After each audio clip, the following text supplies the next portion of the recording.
the man who just won the Michigan Democratic Senate primary. Donald Trump himself is not the disease of our politics. He's just the worst symptom of the disease of our politics.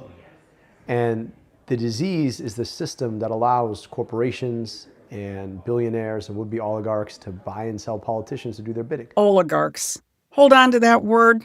He's right about it, just not the way he thinks. Last Tuesday, I was outside a polling place in Michigan, a few feet away from an Abdul El Sayed worker. Here's what I heard for hours. Money out of politics, money in your pocket, Medicare for all. That's El Sayed's mantra. It's all over his website. But the worker was also selling something bigger to every voter who would listen, especially the young ones, that Abdul El Sayed is going to bring down the system. Now, across the media, El Sayed is portrayed as David versus the AIPAC Goliath, the outsider taking on the money.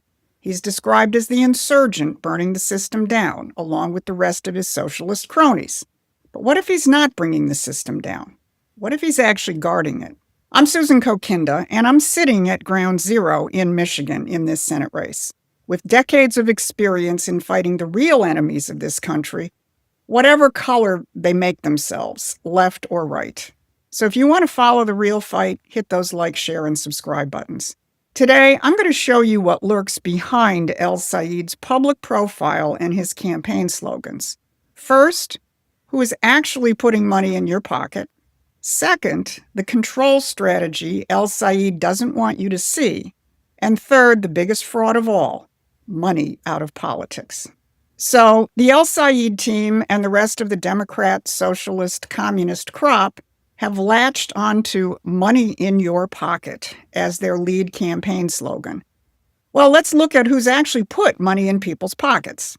In Arizona this week, Treasury Secretary Scott Bessent, House Speaker Mike Johnson, and Arizona Republican Congressman Juan Ciscomani held a press conference at a manufacturing facility in Casa Grande to talk about the big, beautiful bill.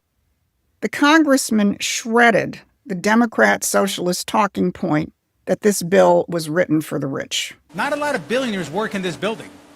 Let me tell you that. The ones that are managing the factory here, the ones that are working on the line, that are working in overtime, good luck trying to convince them that they're billionaires or millionaires. They're hardworking people that are taking advantage of this bill and being able to take advantage of the tax deductions for overtime.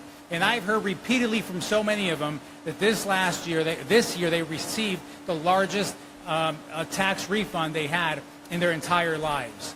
These are all real things for real people, putting real money back in their pockets. That's what's the core of this bill that we passed.